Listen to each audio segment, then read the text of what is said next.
उपस्थित परम सौभाग्यशाली भगवत रस रसिक जिज्ञासु व्यक्त, कल आपके सन्मुख ओंकार के स्वरूप के ऊपर चिंतन किया गया और उस चिंतन को करते हुए बताया गया कि ओंकार सर्वरूप है। जो भी कुछ है वो सब ओंकार का ही स्वरूप है। इस ओंकार की 3 मात्राएं हैं और चौथा अमात्रिक पदार्थ। 4 पाद के रूप में ओंकार को कहा गया, 3 रूप में मात्रा के रूप में और 1 रूप में अमात्रिक पदार्थ के रूप में। 3 जो मात्राएं हैं ओंकार की, वो नाम, रूप इत्यादि को लेकर के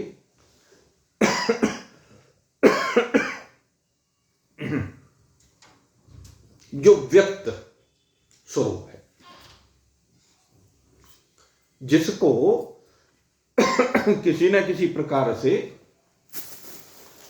व्यक्त किया जा सकता है, उसको कहते हैं मात्रा। यानी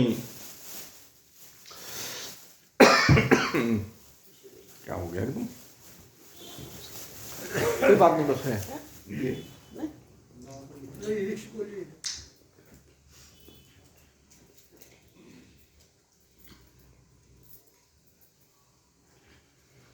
जिसे हम नाम से संबोधित कर सकें, जिसके रूप की कल्पना कर सकें, जिसके बारे में मनन कर सकें, चिंतन कर सकें, जिसके हम कोई अभिव्यक्ति कर सकें, वो सब मात्रात्मक है। और ये व्यष्टि में भी है और समष्टि में भी है।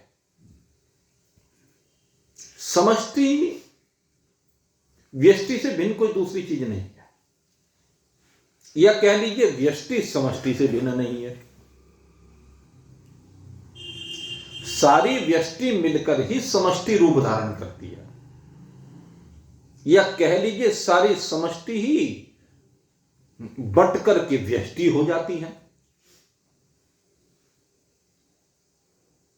एको हम बहुश्याम है। एक से अनेक होने की जो परंपरा है, यानी एक समष्टि अनेक व्यष्टियों में विभाजित होना। एक ही धरती अनेक परिवारों के दृष्टिकोण से अनेक रूप को धारण कर लेती है। करोड़ों लोग कहते हैं ये मेरी धरती, ये मेरी धरती, ये मेरी धरती। बहुत से विभाग कहते हैं ये मेरी धरती, ये मेरी धरती, ये मेरी धरती। तो ये क्या है?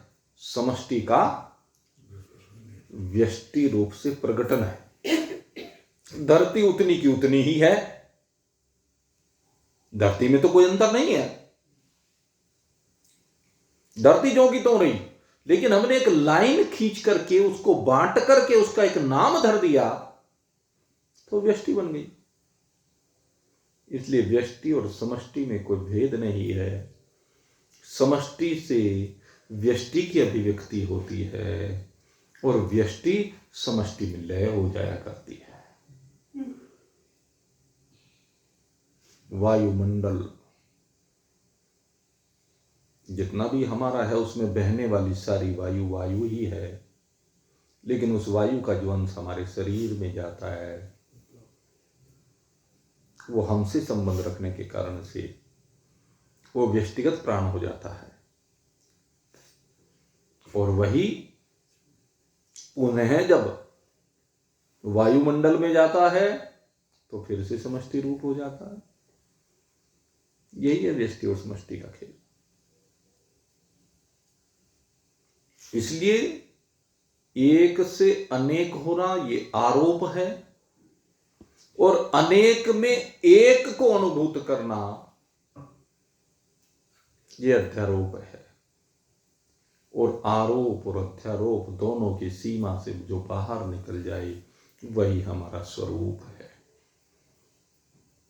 जहां न हमें कोई आरोप रहता, न हमें किसी का अध्यारोप करना होता, न बनाने की बात है न बिगाड़ने की बात है। तो ये ओंकार के जो 4 पाद हैं, इनमें बनना भी है और लय होना भी है। दोनों ही बातों को यहां पर लेकर के हम आगे बढ़े हैं। तो सबसे पहले ओंकार के 4 पादों की बात की गई समष्टि रूप से। समष्टि रूप से 4 पाद कहे विराट, हिरण्यगर्भ और ईश्वर।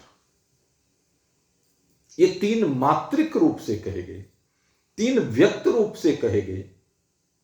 जैसे कह दीजिए ब्रह्मा विष्णु महेश, इनको आप इस रूप में भी कह सकते हैं कि ब्रह्मा विष्णु महेश है,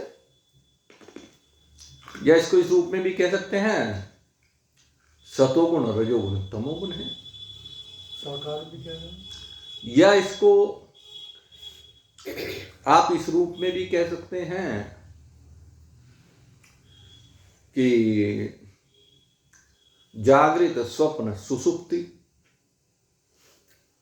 या इसको आप कह सकते हैं स्थूल सूक्ष्म कारण। अब स्थूल सूक्ष्म कारण की जब हम बात करते हैं तो इनमें जो कारण है वो कारण निराकार प्रतीत होता है, निर्गुण नहीं। ये ध्यान रखना, जो कारण है वो निराकार तो है लेकिन निर्गुण नहीं है। ईश्वर में सतोगुण, जीव में मलिन सतोगुण, जगत में तमोगुण, थोड़ा थोड़ा सा बाकी मिला हुआ। तो ये जो गुण है ये निराकार है, लेकिन है सगुण। और स्थूल और सूक्ष्म जो प्रपंच है, अगर हम सूक्ष्म के ऊपर भी चिंतन करें तो व्यक्त तो है लेकिन है वो भी निराकार। साकार की जहां तक बात है, जो स्थूल है वो साकार है। तो इन तीनों में भी स्थूल को हम साकार कहते हैं, सूक्ष्म को निराकार कहते हैं, कारण को भी निराकार कहते हैं। लेकिन गुणों के दृष्टिकोण से अगर देखा जाए तो ये स्थूल सगुण साकार है, सूक्ष्म सगुण निराकार है, कारण सगुण निराकार है। क्लियर? तो ये 3 रूप हैं, विराट, हिरण्यगर्भ और ईश्वर। ये तीनों व्यक्त हैं। ऐसे ही व्यष्टि में अगर देखें तो विश्व तेजस प्राज्ञ कह दिया गया इन्हीं को।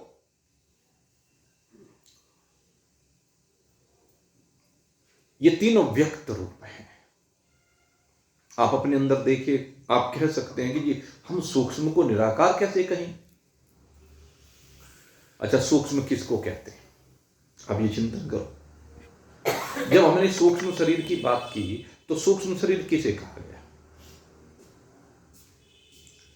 सूक्ष्म शरीर हम कहते किसे हैं? उसमें हमने क्या कहा? 5 ज्ञानेंद्रिय, 5 कर्मेंद्रिय है, अंतःकरण चतुष्ट है और 5 विषय है, 5 प्राण। ये सब सूक्ष्म के अंतर्गत आते हैं। शब्द सुन रहा है आपको, शब्द सगुण है क्योंकि सुन रहा, लेकिन आकार है क्या इसका कोई?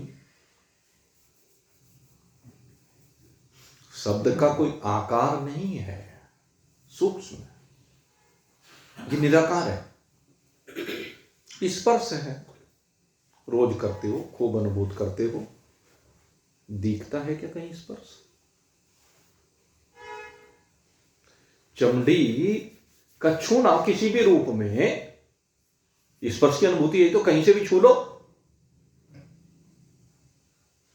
छूने की क्रिया आपको दिखती है। इस जो स्पर्श हुआ, उसकी जो अनुभूति हुई, उसे बताओ, उसे स्थूल रूप में कह सकते हो कहीं? तो इसी प्रकार से ये पांचों भूत अगर यदि आप चिंतन करेंगे तो पांचों भूत आपको सूक्ष्म रूप में अनुभूत होंगे। पांचों भूतों के जो गुण हैं, गुण से तात्पर्य है शब्द स्पर्श रूप रस गंध से, ये सब सूक्ष्म रूप में, इनकी गहराई में आप जाकर देखोगे तो ये सूक्ष्मता इनमें दिखाई देगी, निराकारता इनमें दिखाई देगी। और अब ज्ञानेंद्रियों की बात करें, आप कहेंगे कि ये हाथ है कर्मेंद्रिय है, आंख है ज्ञानेंद्रिय है, कान है ज्ञानेंद्रिय है, ये दिख तो रहे हैं, लेकिन भाई इनको ज्ञानेंद्रिय नहीं कहा जाता।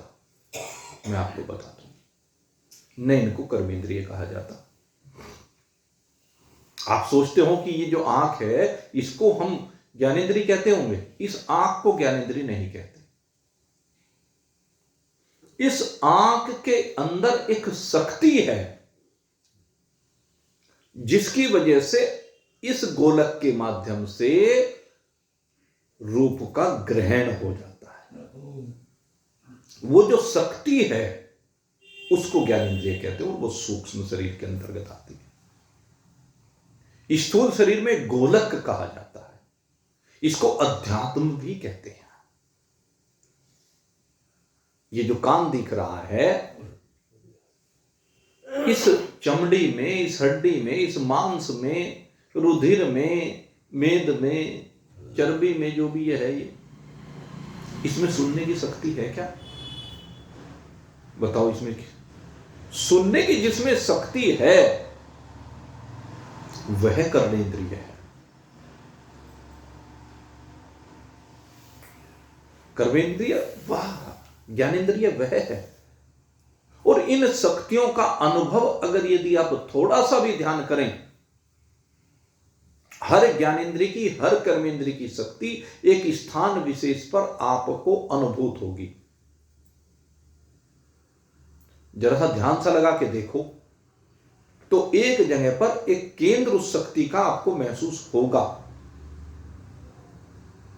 लेकिन ये उन्हीं को महसूस होता है जो थोड़ा सा चिंतन करते हैं। आपको अपने जितने भी ज्ञानेंद्रिय कर्मेंद्रिय हैं, ये स्वतः ही आपको एक शक्ति का संचार उसके मूल में दिखाई देगा। कभी भी जरा देखना, विचार करके, आपको अपने शरीर में अलग अलग जगह पर शक्ति के केंद्र दिखाई देंगे, अनुभूत होंगे। ये जो हायर लेवल पर जो योगी लोग हैं, ये योगी लोग इन शक्तियों को तो जागृत करते हैं, इन शक्तियों को तो अनुभूत करते हैं। जब वे उस शक्ति में संयम करते हैं तो वो शक्ति विशेष रूप से एक्टिवेट हो जाती है। ये समझ लीजिए, जो चक्र कहते हैं ना, सबसे पहले कहते हैं मूलाधार चक्र, फिर कहते हैं स्वाधिष्ठान चक्र,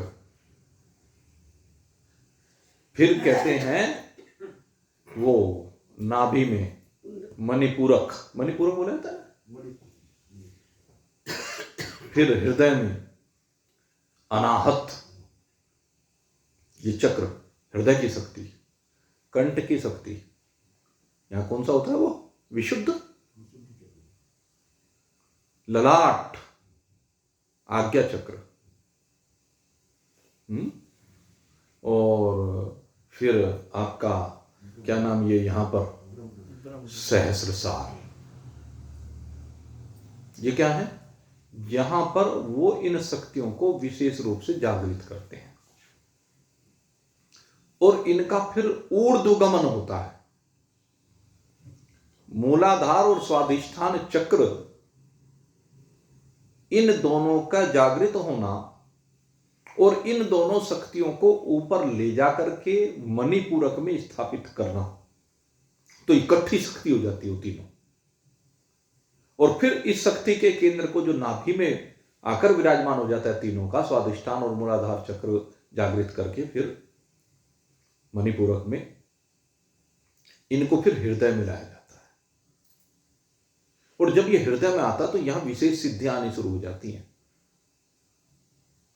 योगी के पास सिद्धियां मतलब शक्तियां, क्योंकि ये शक्ति जागृत हो जाती है। इस शक्तियों के जागृत होने से आपकी जानकारियां बढ़ जाती है। जो आंखें मान लीजिए 1 किलोमीटर, 2 किलोमीटर, 5 किलोमीटर, 10 किलोमीटर तक देख पाती हैं, वो आंखें बहुत दूर तक का देखने लगती हैं। ये कह लीजिए जैसे इस तरह से शक्ति का वर्धन, जैसे माइक्रोस्कोप से सूक्ष्म चीजों को देख लेते हैं, ऐसे माइक्रोस्कोप के बजाय भी वो सूक्ष्म चीजों को देखने की शक्ति इन आंखों में आ जाती है। या टेलीस्कोप से दूर की चीजों को देख लिया जाता है। ऐसे ही वो शक्ति जागृत होने पर ये आंखें यहीं बैठे बैठे बगैर टेलीस्कोप के देख लेती हैं। इसको संयम कहते हैं योग दर्शन में, कि फला चीज में संयम करने से उसका ज्ञान हो जाता है। तो ऐसी दृष्टि भी हो जाती है कि यहीं बैठे बैठे देवताओं को देख लो, स्वर्ग में बैठे, उसकी शक्ति इतनी जागृत हो जाती है। किसी के भी घर में झांक के देख लो, ये पूछा देने वाले जो होते हैं ना, उनके पास कुछ जो इस तरह की शक्ति आ जाती है। फिर ये अनाहत चक्र से ऊपर आते आते और शक्तियां बढ़ने लगती हैं। फिर वो आपको शरीर भाव से बाहर निकालती चली जाती हैं। उसमें यहां तक भी है कि जीव यहां इस शरीर से निकल करके दूसरे शरीरों में बैठकर यात्रा भी कर लेता है। ये शक्तियां जब आपका विशुद्ध चक्र और आज्ञा चक्र जागृत हो जाता है, विशेष रूप से इसमें आज्ञा चक्र की बात आती है। आज्ञा चक्र के जागृत होने पर ये जीव चाहे तो यहां से बाहर भी गमन करके दूसरे शरीर में भी प्रवेश कर जाता है। जैसे भगवान शंकराचार्य ने राजा के शरीर में प्रविष्ट होकर के भोगों को भोगा, क्योंकि उसने क्या नाम थे, तिलोत्तमा नहीं, क्या नाम था उसका, मंडन मिश्र की घरवाली का नाम था क्या उसका, मेरे नाम ध्यान नहीं रहा, भारती। तो भारती ने प्रश्न पूछ लिया गृहस्थ के संदर्भ में। तब भगवान शंकराचार्य ने कहा कि मैं अभी इस प्रश्न का उत्तर कल दूंगा या 2 दिन बाद दूंगा। साथ चला करते थे ये चिंतन करके। तो उन्होंने राजा के शरीर में प्रवेश किया। तो इस शक्ति के माध्यम से वो राजा के शरीर में गई। शक्ति थी भगवान शंकराचार्य के पास। तो ऐसे ही महान पुरुष इन चक्रों को जागृत करते हैं। तो भाव कहने का क्या, ये शक्तियां अनुभूत करने की बात है। और जरा सा भी आप ध्यान लगा के देखोगे ना, वो जो ये योग वाले शवासन कहते हैं ना, मैं उसे शवासन नहीं कहता, मैं शिवासन कहता हूं। मैंने कई बार कहा ये शवासन नहीं, शिवासन। शवासन में ही शिव जागृत होता है। शिव माने आपकी शक्तियां जागृत होती हैं। यानी शरीर तो सबकी तरह से पड़ा रहे, लेकिन आप अपनी शक्तियों के साथ एक रूप हो जाए, उन शक्तियों के दृष्टा बन जाए। यह है शवासन से शिवासन की यात्रा। और नहीं तो शवासन ही है। शवासन में अंदर बैठे हुए शिव को जागृत करना, उस शिव का साक्षात्कार करना। और ये सबको अनुभूत होगा। आज पढ़ के देखना जरा, एकांत में अकेले में पढ़ करके देखो तो आपको सारी शक्तियां जहां जहां भी ज्ञानेंद्री कर्मेंद्री जोन से भी कही गई, वहीं पर जरा ध्यान लगा के देखना तो आपको लगेगा कि यहां पर एक शक्ति का केंद्र है। और वो शक्ति का केंद्र धीरे धीरे जब आप उसमें संयम करेंगे, उस पर ध्यान करेंगे, तो आपको जागृत होता अनुभव करें, और वो शक्तियां फिर इतनी एक्टिवेट हो जाएंगी, अगर आप चाहेंगे कि बस हर क्षण आपको अनुभूत हो सकती है। जीवन में एक विशेष सक्रियता आ जाएगी, और ध्यान योग में ये बहुत जरूरी है। ध्यान में इन शक्तियों को ही जागृत करके आप इनके दृष्टा बनते हैं, और जब दृष्टा बन जाते हैं तो उससे फिर आपका चित्त इन ज्ञानेंद्रियों के, कर्मेंद्रियों के माध्यम से बाहर नहीं दौड़ता। उससे फिर अंतःकरण की जो वृत्ति है, वो अंतःकरण की वृत्ति संयमित होकर के ईश्वर के स्वरूप में टिकती है। ये प्रक्रिया है, ये साधन की बात जो मैं करता हूं, यह साधन तभी टिकता है मन, क्योंकि उनकी वास्तविकता समझ में आ जाती है। तो खैर, सूक्ष्म बात हो रही थी, 5 ज्ञानेंद्रिय, 5 कर्मेंद्रिय, अंतःकरण चतुष्ट, ये सब क्या है? ये निराकार रूप में है, लेकिन है सगुण। ये ध्यान करना, निराकार और सगुण। बहुत से लोगों को ये कंफ्यूजन हो जाता है कि जो निराकार है वो निर्गुण भी है। ऐसा नहीं है। शब्द निराकार तो जरूर है, लेकिन निर्गुण नहीं है। बहुत बड़े बड़े काम करते सॉरी, ये शब्द इस संसार में बहुत बड़े बड़े काम करता है, और सबसे ज्यादा काम ये शब्द ही करता है। ये शब्द ही तो है जो किसी को ऊंचाइयों पर ले जाता है और किसी को गर्त में गिरा देता है। नरेंद्र मोदी आज जो देश की गद्दी पर बैठे हुए हैं, वो शब्द की तो महिमा है। भाषा की बात करो, शैली की बात करो, विद्वता की बात करो, उस विद्वता को शब्दों के माध्यम से जनता जनार्दन के हृदय तक पहुंचा देना, ये कला है उसके पास। महान पुरुषों के पास क्या होता है? यही तो कला होती है। महान पुरुष परमात्म तत्व को स्वयं अनुभूत करके उस परमात्म तत्व को अपने भक्तों के अंदर जागृत करने की कला को जानते हैं। कलाक्षा भी एक बात और कह रहे थे कि महान पुरुष ऊपर क्यों बैठते हैं, तो उसके पीछे भी वही कारण बताया कि जो ऊर्जा का प्रवाह है वो ऊपर से नीचे की ओर हो रहा है।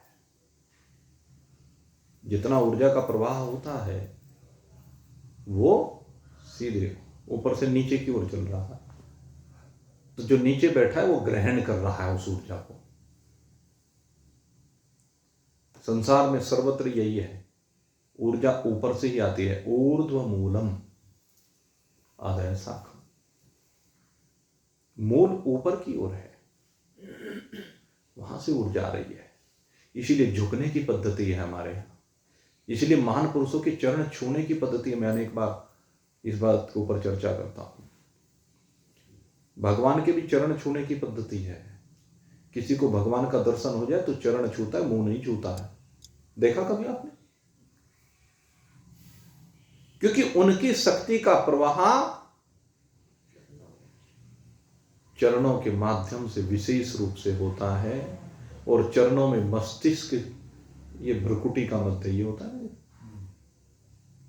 मस्तक को टिकाया जाता है। उससे क्या होता है, नखाग्र पर जब मस्तक को टिकाते हैं तो उनकी पॉजिटिव एनर्जी उसके अंदर प्रवेश कर जाती है। इसलिए हमारे यहाँ चरण स्पर्श करने की, चरणों को छूने की, चरणों को में मस्तक झुकाने की प्रथा है। पहले तो ये मस्तक ही लगाने की परंपरा थी। साष्टांग प्रणाम जो होता है ना, उस साष्टांग प्रणाम में यही हुआ करता था कि महान पुरुषों के नखाग्र पर अपना मस्तक रख दिया जाता था और वो सीधा लेट जाता था, और लेट करके महान पुरुष का आशीर्वाद उसके अंदर पहुंच जाता था, यानी पॉजिटिव एनर्जी पहुंच जाती थी, उसका ज्ञान पहुंच जाता था। ये परंपरा पूर्णतः वैज्ञानिक परंपरा रही है। तो जिसको भी ग्रहण करना है, अब तो चरण छूने में भी शर्म लगने लगी। कुछ लोगों को यही नहीं पता कि चरण छूने कैसे चाहिए, और आजकल के बच्चे तो उल्टे हाथ से ही चरणों की तरफ हाथ लगा देते हैं, घुटने को छूते हैं। तो ये हमें सिखाने की बात है ना, समझाने की बात है ना, कि भाई झुकने का अर्थ है तुझे इससे लाभ प्राप्त करना है। ये जो महान पुरुष है इनसे ले ले, माल मिलेगा। वो भले दिखे नहीं, लेकिन तेरे जीवन में जब उतर जाएगा तो तुझे अनुभूत होगा। इसलिए इनके चरणों में मस्तक टिका करके गोस्वामी जी महाराज ने क्या कहा? प्रातः काल उठी के रघुनाथ, मात पिता गुरु नावही माथा। यही तो कहा, नावही माथा। तो ये दृष्टिकोण है हमारे शास्त्रों का, मनीषियों का। ये दृष्टिकोण बच्चों के अंदर जगाने की आवश्यकता है, उनमें भरने की आवश्यकता है, इस चीज को समझाने की आवश्यकता है। क्योंकि हमें पता नहीं है, इसलिए समझ आते नहीं है। तो समझाएं उनको, और ये संकोच, शर्म, इन चीजों की सीमाओं से बाहर निकले,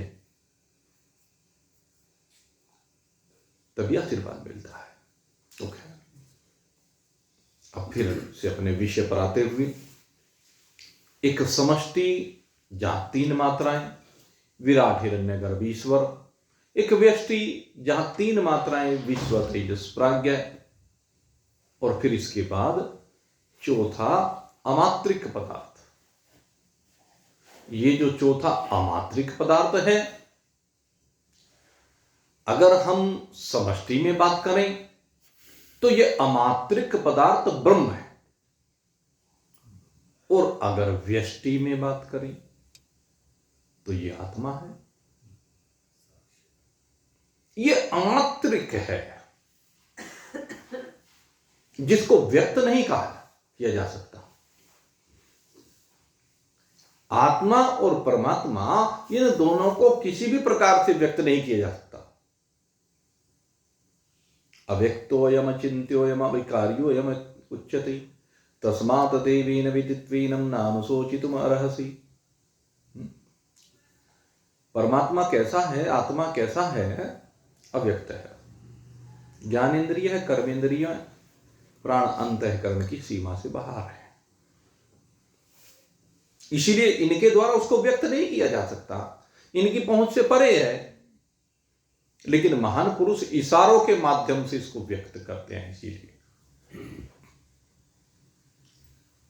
आश्चर्यवत पश्यति कश्चिदेनम, कोई महान पुरुष इस आत्म तत्व को, इस परमात्मा तत्व को आश्चर्य की भांति देख लेता है, दर्शन कर लेता है। यद्यपि उसका आकार नहीं है, वो निर्गुण भी है, निराकार भी है, उसको देखा जा ही नहीं सकता, क्योंकि वो रूप का विषय नहीं है, रूपात्मक नहीं है। तो देखने का मतलब क्या है? ये आत्म दर्शन होता है, परमात्मा दर्शन होता है। देखने का मतलब ये नहीं कि उसका रूप दिख गया। चतुर्भुजी रूप में भगवान श्री हरि नारायण शंख चक्र गदा पद्म धारण किए हुए नहीं मेरे मित्रों, ये ईश्वरीय स्वरूप है। ब्रह्म का ये ईश्वरीय स्वरूप है, चाहे वो भगवान सदाशिव का स्वरूप हो, भगवान कृष्ण का स्वरूप हो, भगवान विष्णु का स्वरूप हो। ये व्यक्त अभिव्यक्ति है ईश्वर की, और इसी ईश्वर ने ये ज्ञान प्रदान किया है जीव को, मनीषियों के माध्यम से, ऋषियों के माध्यम से, सिद्धों के माध्यम से, महान पुरुषों के माध्यम से, कि उस आत्म तत्व का दर्शन, वो आत्म तत्व का दर्शन अपने आप में, अपने आप को, अपने आप होता है जब आप इन मात्राओं की सीमा से बाहर निकल जाते हैं। ये भगवान ने बताया, क्योंकि बताने वाला तो भगवान ही है। समझाने वाला तो भगवान ही है। इसलिए आश्चर्यवत पश्चित कश्चित् आश्चर्यवत वदति तथैव चान्य। कहते जो उसका दर्शन कर लेता है, उसकी अनुभूति कर लेता है, उन अनुभूति करने वालों में कोई कोई होता है जो आश्चर्य की भांति ही इस तत्व का फिर वर्णन भी कर देता। और जब कोई महान पुरुष वर्णन करता है तो फिर वही परंपरा शुरू हो जाती है। भगवान ने जिन महान पुरुषों को ज्ञान प्रदान किया परंपरा से, उन महान पुरुषों ने अपने शिष्यों को प्रदान किया, फिर वो शिष्य गुरु बन गए, उन्होंने आगे प्रदान किया, फिर उनके शिष्य गुरु बन गए। यही परंपरा है। एवं परंपरा प्राप्त राज ऋषो विदुष कालिनी महता योगो नष्ट है परम तप है। धीरे धीरे परंपरा से जाने हुए उस ज्ञान को भली प्रकार से आगे समझने की प्रक्रिया जब खत्म हो जाती है तो भगवान पुनः अवतरित होकर के नए सिरे से उस ज्ञान को फिर किसी मनीषी को प्रदान कर देते। जो सूर्य नारायण को वैवस्वत मनु को ज्ञान प्रदान किया वो अर्जुन तक आते आते लुप्त प्राय सा हो गया, तो अर्जुन को माध्यम बना करके भगवान ने उस ज्ञान को फिर से हमें प्रदान कर दिया। वो ज्ञान फिर से नया हो गया, पुरातन होते हुए भी नवीन हो गया वो ज्ञान, और उसके द्वारा फिर से अनुभूति होने लगी अपने स्वरूप की। तो ये जो आत्म दर्शन है ये अपने स्वरूप का दर्शन है। ये अव्यक्त होते हुए भी महान पुरुष इसको व्यक्त कर जाते हैं, और जो जिज्ञासु होता है, पात्र होता है, वो इसको अपने आप में शरीर भाव से अलग होकर के अनुभूत कर लेता है। ये ओंकार की चौथी पाद की महिमा है। ये चौथा पाद आपको उसी जगह पर विराजमान करता है। और जहां तक व्यक्त की बात करें तो अब इन व्यक्त भावों को समझाया गया है। पहले विराट और विश्व को समझाया गया समष्टि और व्यष्टि रूप से, और इन दोनों की एकता की गई। जो विराट है भगवान का कल भी आपको बताया था, विराट का मतलब सारे विश्व को एक साथ जोड़ करके, सबके हाथ, सबके पैर, सबकी आंखें, जितना भी ब्रह्मांड है, 14 भुवन, कहते हैं वो सब का सब विराट स्वरूप के अंतर्गत आ जाता है। हर जीव उस विराट में आ जाते हैं। विराट परमात्मा के अंग है। विराट स्थूल रूप है। सबसे पहले स्थूल की बात की, स्थूल को समझने के बाद फिर स्थूल से सूक्ष्म की ओर लेकर के जाते हैं। और स्थूल में कहा कि स्वर्ग लोक जिसकी मूर्धा है, सूर्य जिसके नेत्र हैं, वायु जिसके प्राण हैं, आकाश जिसका धड़ है, समुद्र जल का केंद्र है, पृथ्वी जिसके पग हैं, अग्नि जिसका मुख है। इस प्रकार से ये 7 अंग कहे विराट के।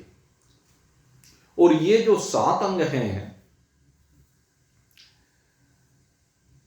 समष्टि में विराट के कहे और व्यष्टि में विश्व के कहे, या इसको दूसरे रूप में कहें, समष्टि में ईश्वर के कहे और व्यष्टि में आप के कहे।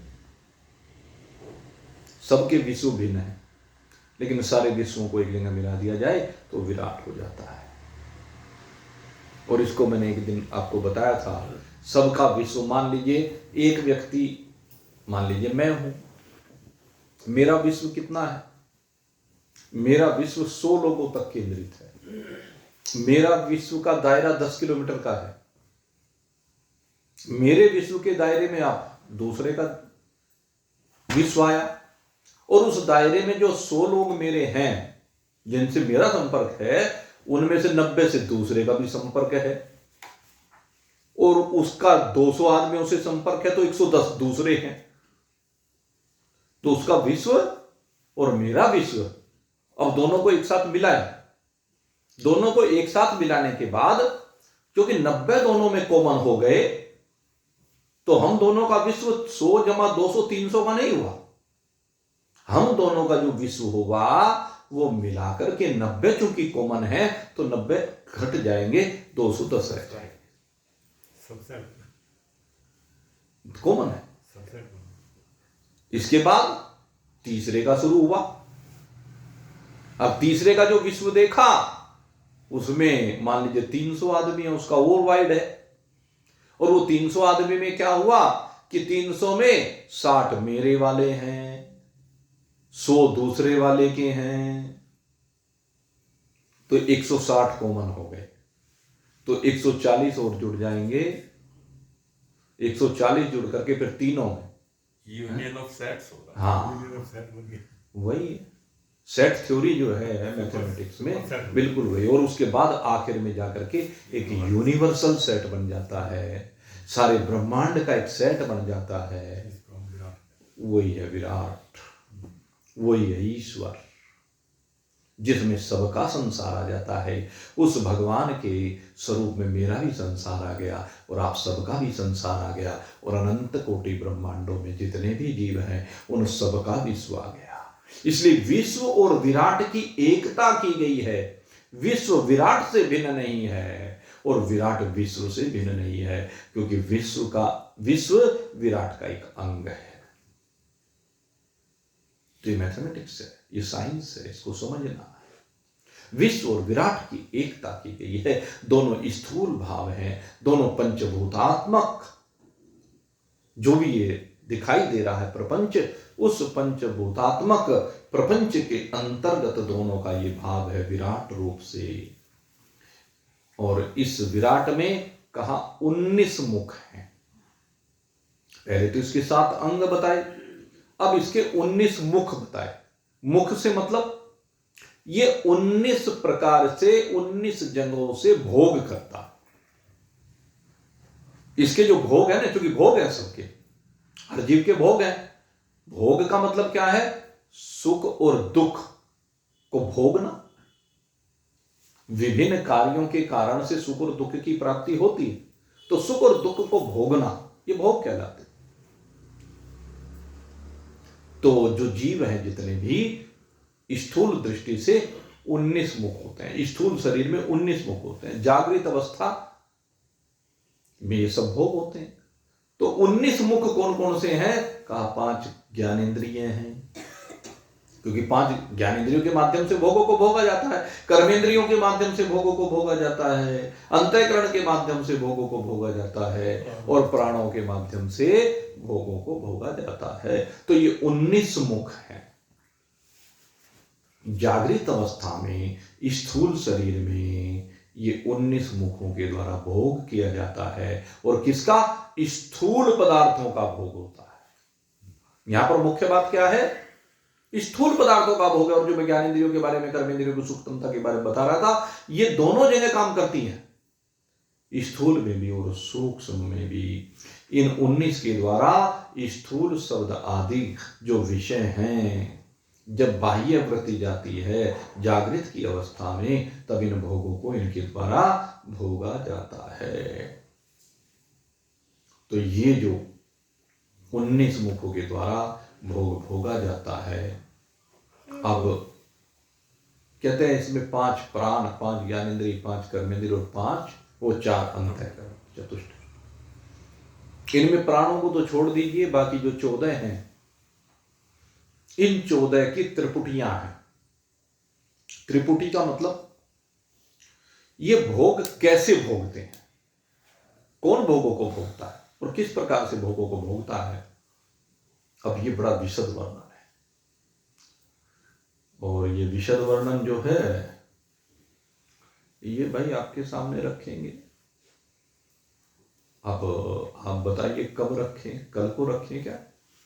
अगर कल आना चाहते हो तो भाई मैं तो कल भी कर सकता हूं, और नहीं आना चाहते हो तो फिर परसों रख लेंगे। ठीक है, तो चलो कल को 7 बजे, क्योंकि रविवार को आधा घंटा पहले। ठीक है, तो कल को 7 बजे से 8 बजे तक आपके सामने, शाम को, सुबह का तो भूल जाओ, शाम के समय 7 बजे से 8 बजे तक सही है। कल को भी रखेंगे। एक दिन और आपको एडिशनल मिल गया। और आपको जैसे बताया है 2 तारीख से ये वीरेंद्र जी के यहाँ सत्संग भवन में, मंदिर में कहिए, श्रीमद् भागवत कथा होगी 2 तारीख से, बुधवार से। तो आप सभी लोग उसमें भी सादर निमंत्रित हैं। और अब यहीं पर आज के सत्संग को विश्राम देते हैं। बोलिए सच्चिदानंद भगवान की।